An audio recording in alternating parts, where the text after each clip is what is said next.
Bonjour à tous, c'est la reprise, jour de reprise pour Smartech, le magazine qui pousse les portes de l'innovation. Alors je vous propose de démarrer avec une histoire. Aujourd'hui, c'est celle de la naissance d'un système anti-piratage pour véhicules. Et nous découvrirons cette technologie au travers d'un parcours édifiant, celui de son ambassadeur, passé de voleur de voitures à vendeur d'antivol intelligent. Ce sera l'interview de mon premier invité de la saison, Tali Fofana, qui est déjà installé à mes côtés. Il est fondateur de Digital Paris. Son interview est dans quelques instants. Et puis, au cœur de cette émission, on va adresser une autre forme de délinquance. Elle est très répandue, évidemment, sur Internet, mais elle laisse souvent ses victimes seules, ou en tout cas, faute de soutien. Elles se sentent souvent isolées, en manque d'informations. Je veux parler des faux sites, des avis truqués, des produits qui n'arrivent jamais, des défauts de livraison, des produits, mais aussi également dangereux ou qui ne correspondent pas aux normes en vigueur. Alors, dans notre talk, on partira donc à la chasse à ces arnaques du e-commerce et aux outils, aux nouveaux outils de défense. Et puis, nous retrouverons notre rendez-vous avec la nature et le biomimétisme. On parlera des abeilles qui inspirent de nouvelles technologies. Et enfin, nous conclurons par un reportage auprès d'un chercheur qui s'est mis en tête de vulgariser la prochaine révolution informatique. Mais tout de suite, d'abord, place à l'interview.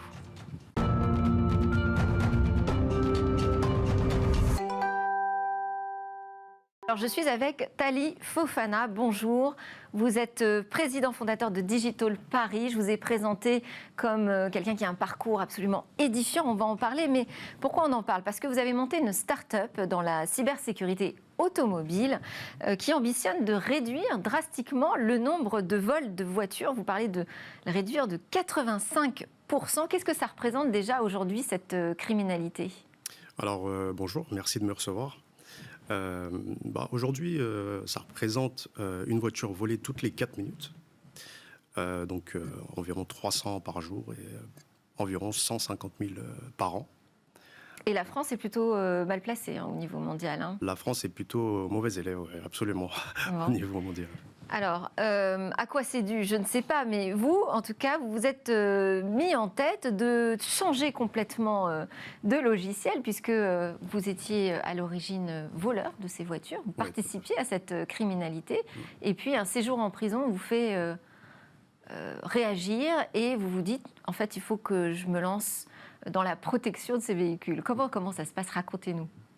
Eh bien, c'est vrai qu'avant, j'avais un parcours différent et une activité différente, puisque j'étais de l'autre côté de la barrière, et je participais plutôt à gonfler les statistiques des vols. Alors, j'ai été arrêté en 2013, et comme vous le disiez, pendant mon séjour en prison, j'ai eu un déclic, et je me suis dit, il faut absolument que tu changes. Et je me suis dit, mais en fait, tu sais comment voler une voiture, tu connais toutes les techniques, comment pirater, tu connais même les techniques à venir. Donc il y a vraiment un sujet de veille, une expertise. Et donc pourquoi tu t'en servirais pas pour inventer un antivol qui pourrait même t'empêcher toi-même de voler une voiture? Alors une fois qu'on a la prise de conscience, on a l'idée, comment on fait concrètement? Concrètement, moi, j'ai pas les compétences, j'ai pas ces compétences-là. Je suis assez autodidacte, mais les compétences pour monter une start-up, vous voulez dire? Créer une entreprise? Pour créer une entreprise, non, j'ai pas les compétences pour concevoir l'antivol. Ah, donc vous avez dû vous entourer de personnes, des ingénieurs? Absolument, absolument. Donc je me suis mis très très vite à la recherche d'ingénieurs capables de concevoir cette nouvelle technologie que j'avais pensée, et comme je l'avais pensé, avec vraiment ce nouveau regard et cette nouvelle vision que je voulais amener à cette problématique-là. Et on vous a suivi facilement? Parce qu'aujourd'hui, vous en parlez, c'est un super storytelling. On sait que toutes les entreprises et les startups travaillent leur storytelling, essayent de trouver des petites histoires croustillantes. Ouais. Vous, l'histoire, elle est naturellement édifiante, je le disais. Pour autant, c'est pas forcément simple à assumer. Non, bien sûr. Ça s'est fait, c'était presque involontaire, parce que moi, c'était, je suis sorti de prison avec cette idée en tête. Et petit à petit, j'ai commencé les démarches en sortant de prison. J'ai intégré un incubateur, j'ai intégré une couveuse. Ensuite, j'ai candidaté pour aller à la station F et j'ai été pris, etc. Et c'est à ce moment-là que je me suis dit, OK, on a commencé à trouver mon histoire belle et j'en avais pas tout à fait conscience au départ. Mais très vite, je l'ai compris et j'ai assumé. Et c'est vrai que ça aide beaucoup. Vous parlez de Station F. Donc aujourd'hui, vous êtes hébergé Oui. par le plus grand hébergeur de start-up d'Europe, Station F. Xavier Niel vous a repéré en particulier? Oui, Xavier Niel et son staff, Ouais. donc Roxane Arza et Marwan. Marwan Elfites, qui vient régulièrement d'ailleurs sur ce plateau. Absolument, super staff. Hein. Et donc oui, j'ai été repéré, donc je suis passé devant un jury et j'ai été sélectionné. Et j'ai intégré la station F donc en 2018, en janvier 2018. Et ça, c'est un vrai booster, ça, dans l'histoire de la start-up? Absolument, c'est un vrai booster. Ça apporte beaucoup de légitimité, ça apporte beaucoup de crédibilité. Lorsqu'on reçoit des clients tier one tels que des groupes automobiles ou des compagnies d'assurance, des grosses compagnies d'assurance, ça aide beaucoup de les inviter à la station F. Ça légitime beaucoup le sujet. Hormis le fait d'avoir mes compétences. Alors, qu'est-ce qui vous fait croire, on va revenir quand même à cet antivol intelligent, qu'est-ce qui vous fait croire que vous pouvez descendre à un niveau beaucoup plus bas de vol de voiture en France? Parce que dans 85% des cas de vol, c'est du piratage électronique.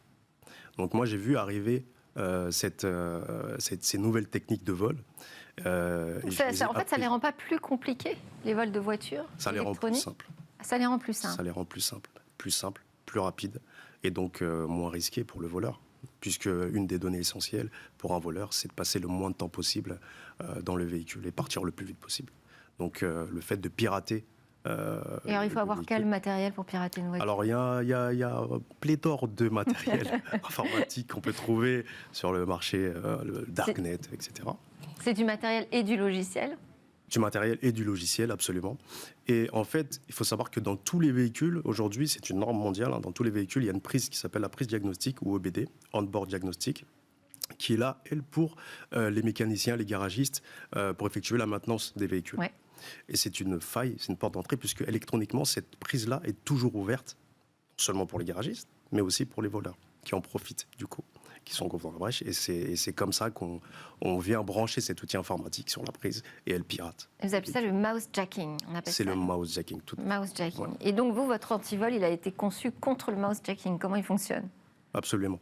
En fait, il a été conçu parce qu'en fait, on connaît bien les scénarios, enfin, grâce à ce passé, effectivement, je connais bien les scénarios, les gestes à faire, les gestes à effectuer pour voler le véhicule. Et donc, l'antivol, lui, va venir se greffer directement un peu sur le système nerveux du véhicule. Il va analyser tout ce qui se passe, donc électroniquement. Il y a des messages qui transitent, etc. Et donc, notre antivol, lui, surveille ces messages-là.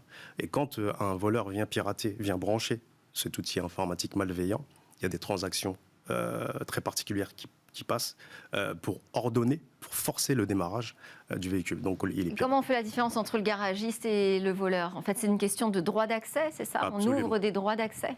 Absolument. L'antivol est intelligent puisque lui, il va reconnaître déjà son propriétaire grâce à son smartphone. Donc notre antivol est connecté au smartphone de la personne.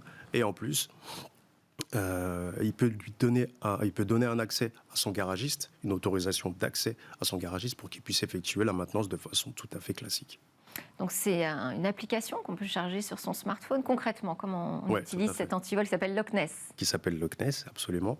Donc on commande l'antivol sur notre plateforme Internet. Il y a un installateur qui vient effectuer l'installation au domicile ou sur le lieu de travail.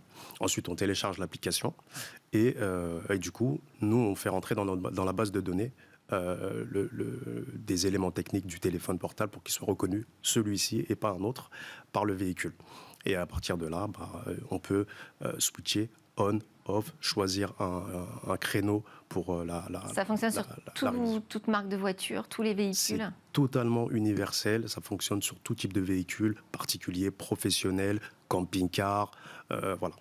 Et ça veut dire que ça donne la main finalement au propriétaire de la voiture sur l'accès à son véhicule. C'est Absolument. plus un avantage qu'avait jusqu'ici le garagiste ou le constructeur.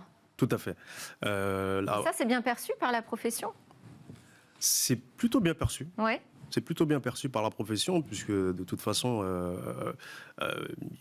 c'est vrai que les constructeurs, parfois, forcent à un monopole, un peu, pour garder la main sur Donc les là, révisions, vous venez un etc. peu les titiller, Talif On Fofana. vient un petit peu les titiller, mais c'est bon enfant, on s'entend très bien. Et voilà. Super, merci beaucoup. Merci d'avoir ouvert ce premier épisode de cette saison 2 de Smart Tech avec votre histoire personnelle derrière un antivol intelligent.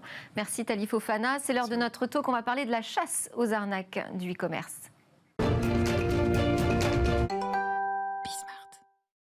Alors, dans la chasse aux arnaques du e-commerce, pour préparer cette émission, j'ai pu avoir accès en exclusivité à la publication du rapport de Riskified, Building More Confident e-commerce. C'est une enquête qui a examiné les niveaux de confiance des détaillants et consommateurs en matière de e-commerce. Alors, on apprend dans cette étude qui a été menée au Royaume-Uni, en France, en Allemagne et aux États-Unis, que parmi les Français, 40% des consommateurs en ligne affirment être de plus en plus inquiets lorsqu'ils effectuent des achats en ligne. Et du côté des détaillants, plus de la moitié ont déclaré avoir constaté une augmentation des tentatives de fraude depuis le début de la pandémie. Tout ça n'est pas rassurant.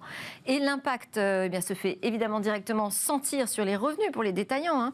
C'est une autre étude, là, c'est de Jupiter Research qui nous dit que les e-commerçants auraient déjà perdu 17 milliards de dollars à cause de la fraude dans le e-commerce en 2020. Alors on va voir comment traquer tous ceux qui empoisonnent finalement ces achats en ligne avec Yannick Millet, fondateur de jevérifie.com. C'est une plateforme collaborative pour les personnes qui souhaitent vérifier l'état d'un bien avant leur achat ou leur location. Ça peut être aussi bien de l'immobilier, de la voiture comme on en parlait, ou des produits high-tech. Et c'est une plateforme qui a été lancée en janvier dernier.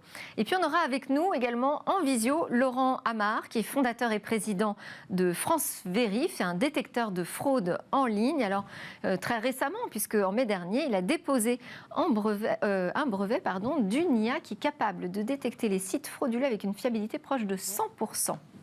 On va aussi interroger à distance Jean-Baptiste Boisseau. Il est cofondateur de Signal Arnaque. Là, c'est une base de données qui existe depuis un peu plus longtemps. Elle permet d'identifier plus rapidement les arnaques quand on les croise. Alors, on va commencer ensemble, Yannick Millet, puisque vous nous faites le plaisir d'être en plateau aujourd'hui. Votre site jevérifie.com part en fait de cette constatation qu'on a souvent des expériences malheureuses lorsqu'on achète un bien, d'autant plus lorsqu'il est d'occasion. Ça vous est arrivé, vous, personnellement ? Exactement. Jevérifie.com est né d'un problème personnel. Je me suis fait arnaquer lors d'un achat de véhicules d'occasion. Et c'était la fois de trop.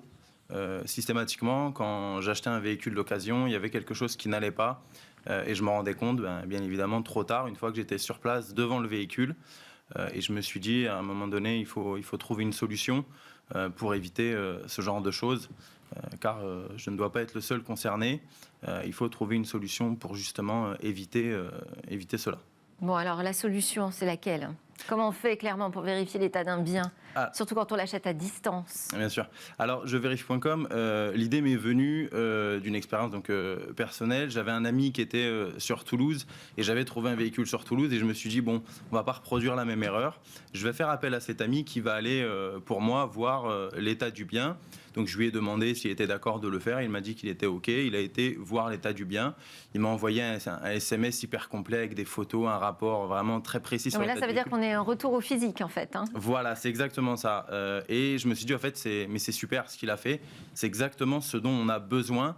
Avant d'acheter un véhicule d'occasion, il faut une personne sur place qui va aller vérifier l'état et la conformité du véhicule pour nous rassurer et nous dire, voilà, on ne va pas se faire avoir. Mais alors ça coûte de l'argent quand on envoie quelqu'un vérifier l'état d'un véhicule avant qu'on ne l'achète ? Quand c'est un ami, ça ne coûte pas d'argent. Ensuite, oui, ça a un coût, bien évidemment. Chez jevérifie.com, le coût est de 33 € pour aller faire vérifier un véhicule d'occasion pour être sûr de son état et de sa conformité, de l'identité du vendeur également.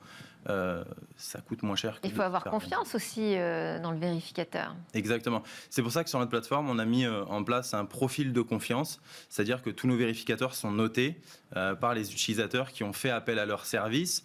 Il y a une biographie qui est établie sur leur profil. Nous prenons contact avec eux de manière à pouvoir rassurer l'utilisateur qui va faire appel au vérificateur.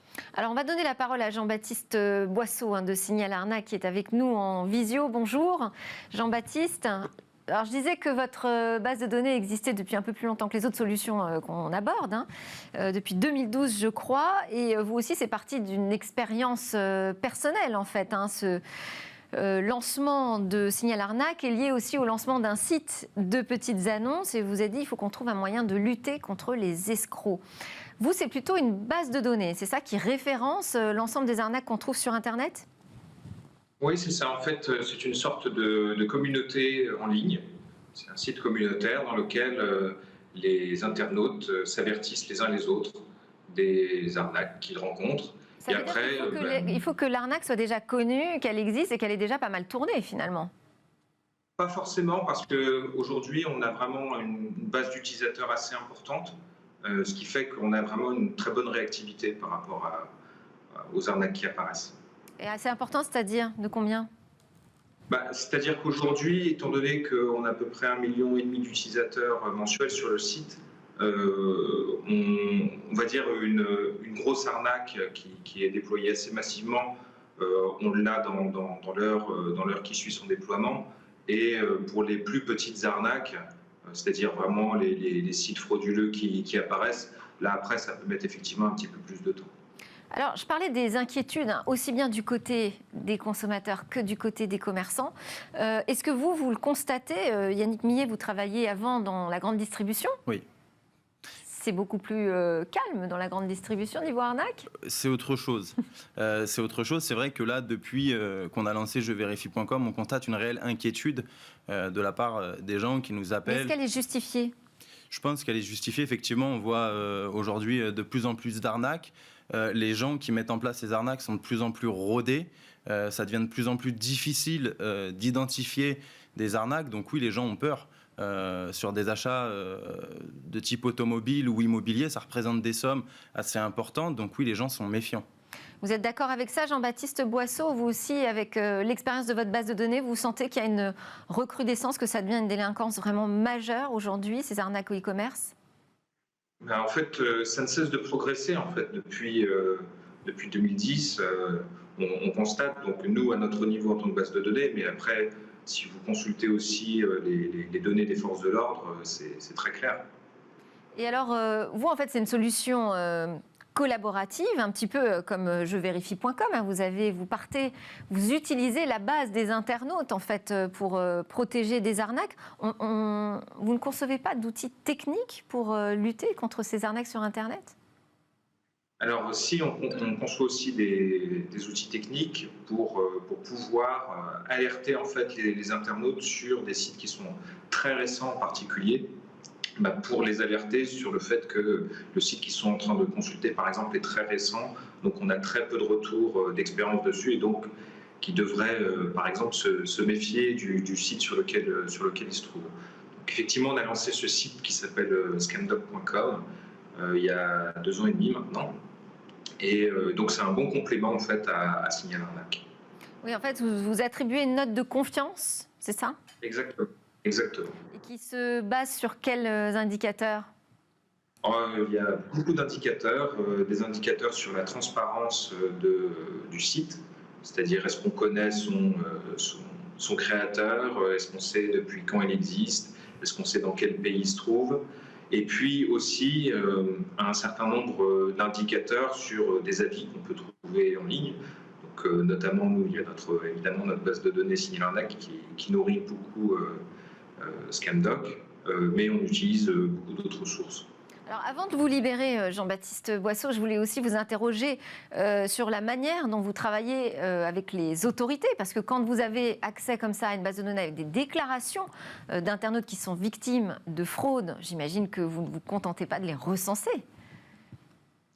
Alors nous, on n'a pas de, nous n'avons pas de pouvoir de coercition, nous sommes une entreprise privée. Néanmoins, effectivement, on collabore avec les autorités pour les aider à regrouper les plaintes, par exemple, des victimes, ou aussi pour certaines enquêtes, effectivement, les forces de l'ordre font appel à nous pour collecter un certain nombre de données qu'eux n'ont pas. Et vous avez le sentiment que la réponse des autorités officielles est efficace ? Quand ils travaillent dessus, oui, mais le problème, c'est que la montée en puissance du phénomène des arnaques en ligne est bien plus forte que la réponse des autorités. Donc aujourd'hui, il y a véritablement un décalage et pour le moment, l'avantage est vraiment du côté des escrocs. Oui, et puis en plus, on peut tomber sur des réseaux internationaux, ce qui engage des collaborations aussi qui vont un petit peu plus loin au-delà des frontières françaises. Tout à fait, et ce que vous soulignez là, c'est vraiment important puisque on se rend compte en fait que des escrocs qui étaient auparavant dans la criminalité classique et en particulier des réseaux d'escrocs internationaux se lancent en fait dans l'escroquerie en ligne parce que en fait c'est quelque chose qui est à la fois relativement peu risqué par rapport à l'escroquerie classique et puis ça peut rapporter beaucoup.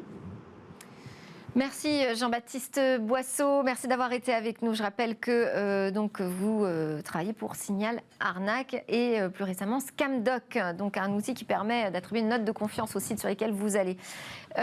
Yannick Millet, est-ce que vous partagez aussi ce sentiment que parfois il y a un peu d'impunité finalement ? Oui. Effectivement. Cette mobilisation spontanée des internautes, c'est ça aussi que ça veut dire. Oui, bien sûr, on voit de plus en plus de groupes sur les réseaux qui se mobilisent, qui font énormément de prévention.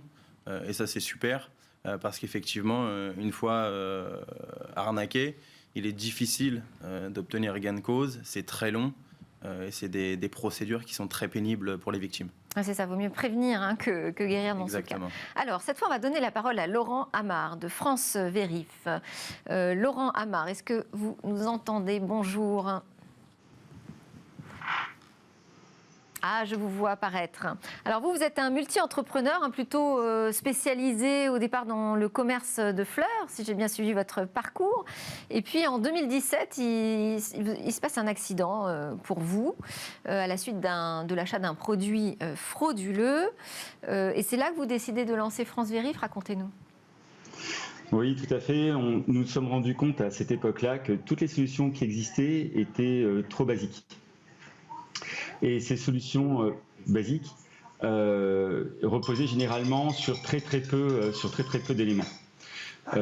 C'était soit l'âge du site.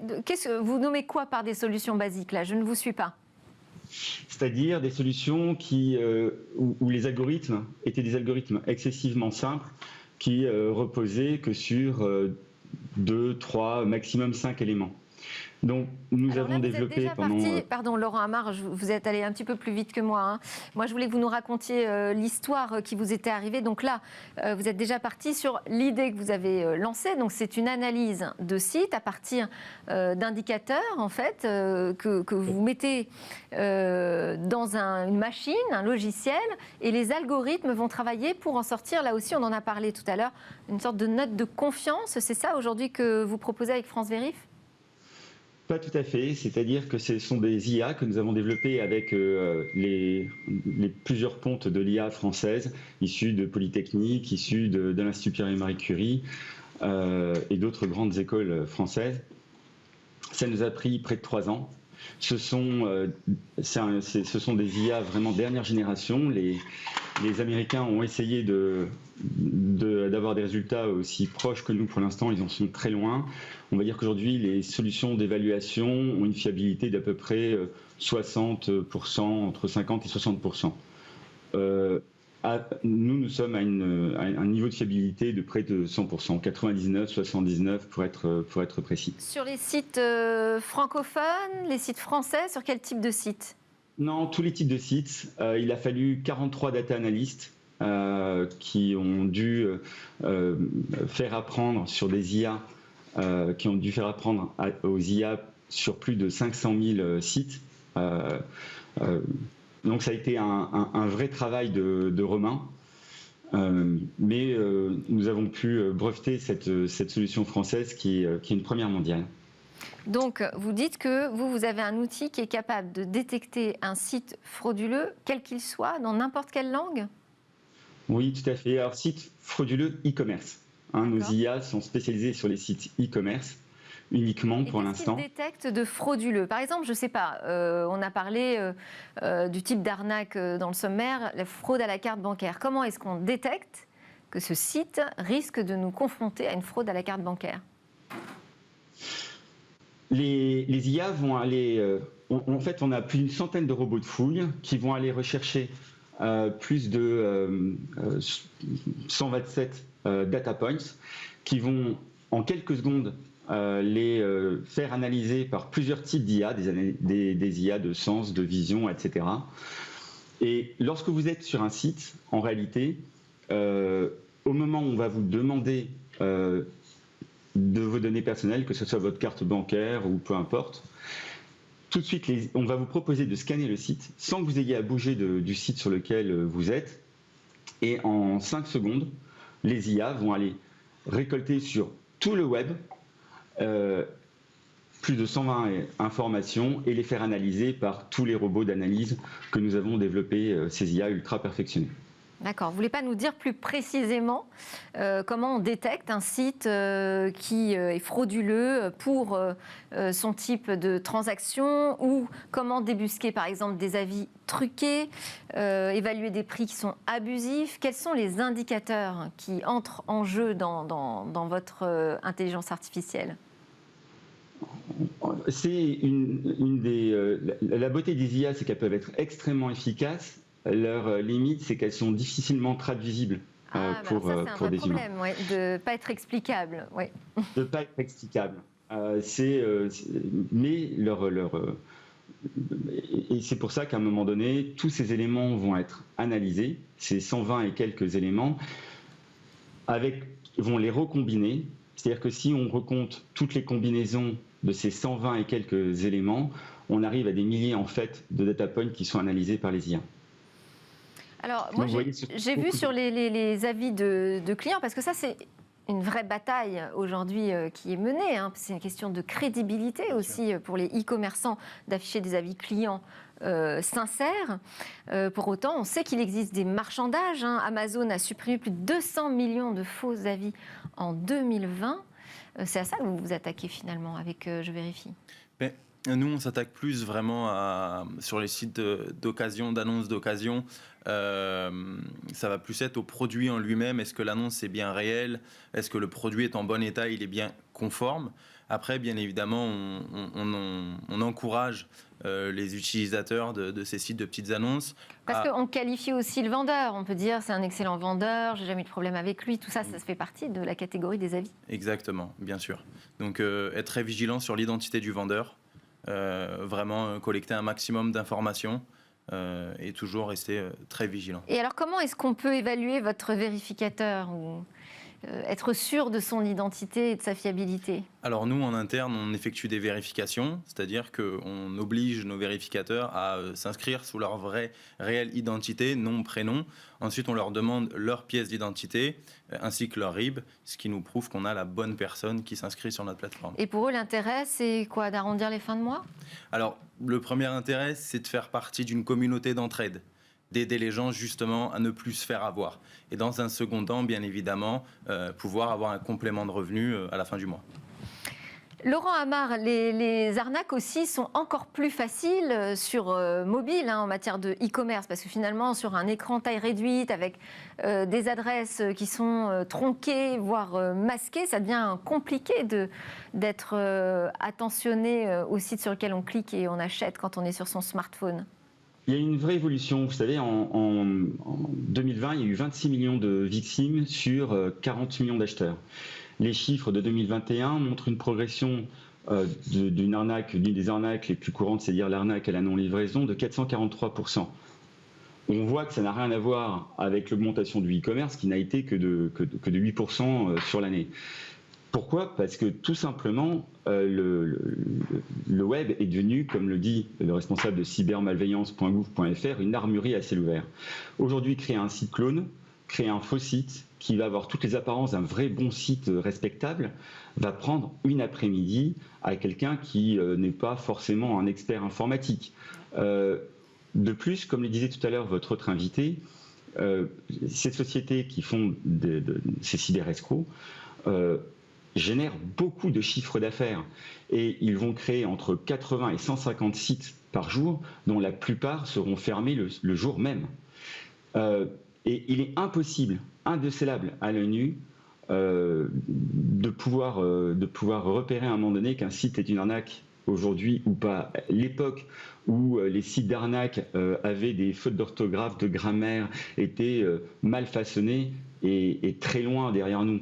Aujourd'hui, les entreprises, parce qu'on peut parler de véritables entreprises qui opèrent depuis Dubaï ou depuis le Vietnam en montant une LCC américaine ou une petite filiale française, sont légion, ont des moyens assez colossaux, parce que certains engrangent entre 50 et 100 millions d'euros de chiffres par an, c'est quand même assez énorme. Et croyez-moi, ils ont des très bons marketeurs, ils ont des très bons graphistes, ils achètent des vieux noms de domaines. Le consommateur français va avoir l'impression d'avoir affaire à un site tout à fait respectable, qui va avoir vraiment tous les oripeaux d'un site qui existe depuis 5, 10, 12 ans. Lorsqu'il va aller regarder les avis, il va voir que des bons avis, bien sûr, parce que c'est devenu extrêmement simple, comme vous l'avez dit tout à l'heure, d'acheter des bons avis en ligne. Il suffit de taper sur le search de Google, vous allez avoir des pages de propositions de vente de faux bons avis. Truquer l'âge, c'est excessivement simple. Truquer les badges de sécurité, machin, il n'y a rien de plus simple. Il faut voir qu'ils sont extrêmement outillés. Et comme vous l'avez dit tout à l'heure, j'ai failli laisser ma vie dans cette histoire. Et quand j'ai vendu après mon groupe, qui était le groupe Montsouffleur, je me suis servi de toute la puissance financière que je pouvais avoir suite à cette vente pour essayer de faire réellement le premier outil capable de détecter avec une fiabilité proche de 100% toutes ces arnaques. Parce qu'on parle d'arnaque, on parle de dommages financiers. Merci Laurent Amar. On a compris d'où venaient vos ressources financières, mais aussi personnelles et de motivation. Il y a aussi un autre sujet qu'on abordera sans doute dans un talk à suivre, c'est la question du remboursement par les banques. Au départ, c'était automatique, on ne s'inquiétait pas. Aujourd'hui, ça devient un peu plus compliqué. Merci encore à vous tous d'avoir partagé votre expertise et ces nouvelles armes de défense contre les arnaques du e-commerce. Alors juste après la pause, je vous donne rendez-vous avec le biomimétisme. On part à la découverte d'un système inspiré par l'observation des ailes des abeilles.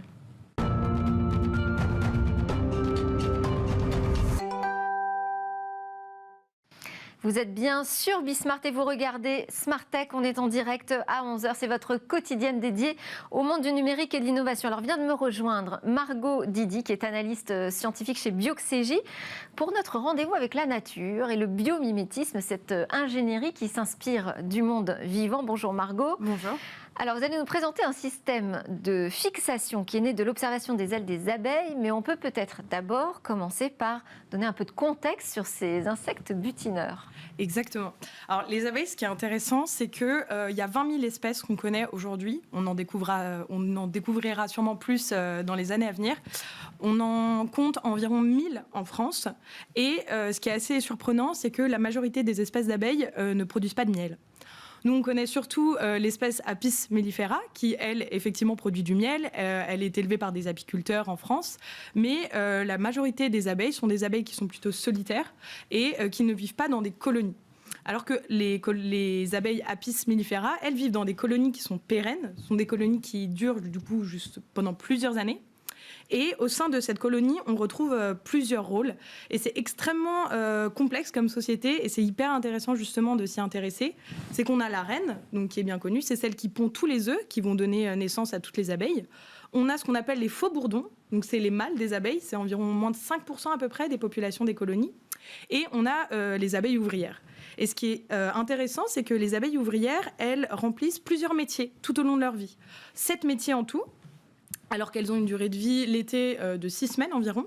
Et en fait, elles commencent dans la ruche. Elles s'occupent en fait du nettoyage de la ruche, de cirer toutes les alvéoles qu'on voit, de nourrir les larves et de s'occuper des œufs, parce qu'elles vont avoir des glandes nourricières qui vont se développer.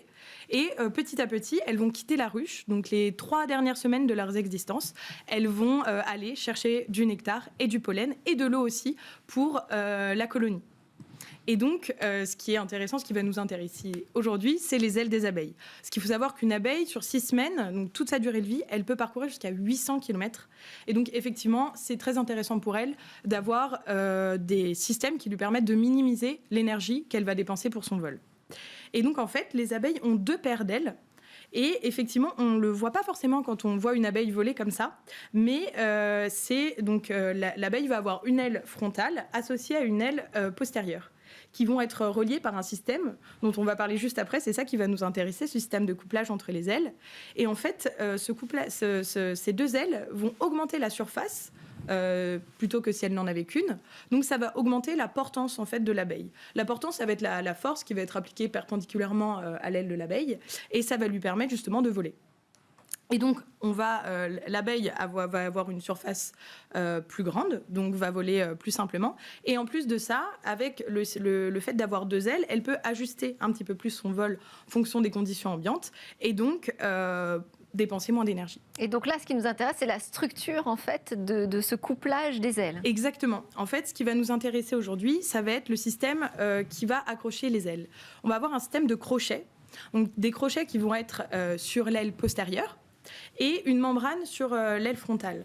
Et en fait, ce qui est intéressant avec ce système-là, c'est que la membrane va venir un petit peu se recroqueviller sur le crochet, et ça va autoriser plusieurs mouvements. Ça va autoriser des mouvements de translation. Comme ça, l'abeille peut ajuster effectivement en fonction du vent, par exemple, ou de la chaleur aussi. Ça va autoriser forcément un mouvement de rotation aussi. L'abeille va pouvoir ajuster la position de ses 2 ailes l'une par rapport à l'autre. Et enfin, ça va aussi autoriser des mouvements de compression et de traction. Ça, c'est extrêmement intéressant pour l'abeille parce que dans les colonies, en fonction de la saison, on compte entre 15 000 et 60 000 abeilles. Et les chercheurs se sont rendus compte qu'avec toutes les entrées et sorties de la colonie, il y avait énormément de collisions. Donc les abeilles se rentrent dedans. Et donc effectivement, on imagine bien que si les 2 ailes étaient reliées par un système juste de jonction, par exemple, à la moindre traction ou une compression, ça pourrait abîmer l'aile, on pourrait avoir une déchirure. Alors que là, ce système de crochet permet d'autoriser en fait une traction, une compression, et donc à l'abeille de et ça, se c'est cogner. Un système de crochet qu'on n'avait pas encore créé, nous les humains. Non, effectivement, ce système de crochet-là, on l'a pas développé particulièrement. Et les chercheurs se sont aussi rendus compte que ça existe en fait chez beaucoup d'insectes comme les guêpes ou les frelons, par exemple.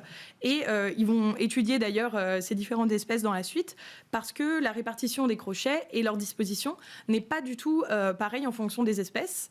Et c'est adapté aux conditions environnementales dans lesquelles évoluent ces différentes espèces. Et donc là, c'est des chercheurs iraniens qui ont mis au point un système de fixation, donc exactement pareil, qui reprend le système du crochet des ailes des abeilles et qui autorise effectivement toute la liberté de mouvement dont je vous ai parlé.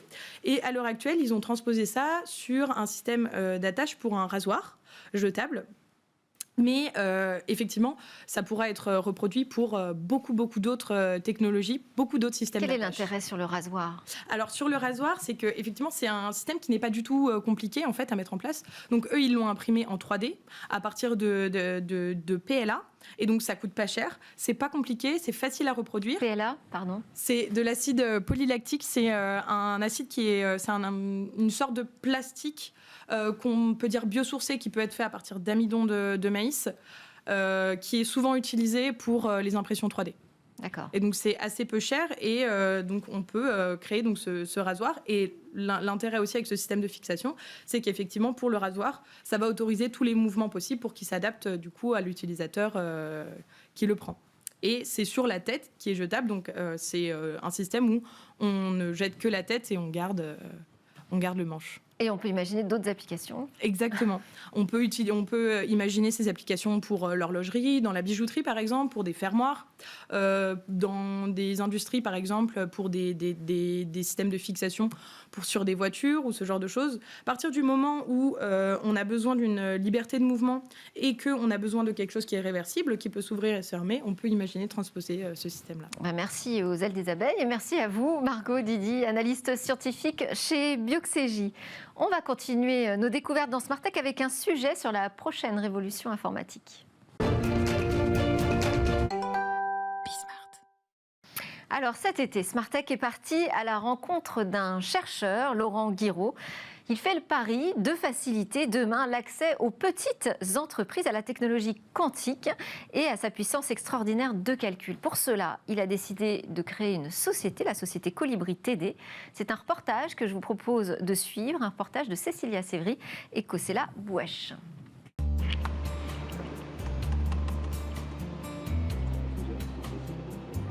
Ce qu'on fait ici avec Colibri TD et l'équipe de recherche en charge du développement de notre framework, c'est véritablement de démocratiser l'informatique quantique à destination d'entreprises qui sont de taille moyenne. Aujourd'hui, ce que l'on voit, c'est qu'il y a de plus en plus un écosystème de plus en plus riche au niveau de l'informatique quantique. Il y a quelques acteurs majeurs qui s'intéressent à l'informatique quantique, mais il y a tout un ventre mou, quelque part, d'entreprises qui n'ont pas encore accès, qui auront besoin de cet accès, et c'est là qu'on veut se placer. Aujourd'hui, on est dans les tests, les proof of concept, les démonstrations. Mais d'ici 2-3 ans, on va avoir des ordinateurs utilisables, des algorithmes utilisables, des logiciels utilisables. Donc il faut s'y préparer maintenant. 2-3 ans, c'est très rapide pour atteindre, selon moi, une maturité dans un premier aspect d'ici 5 ans. Donc c'est vraiment important de s'y préparer aujourd'hui.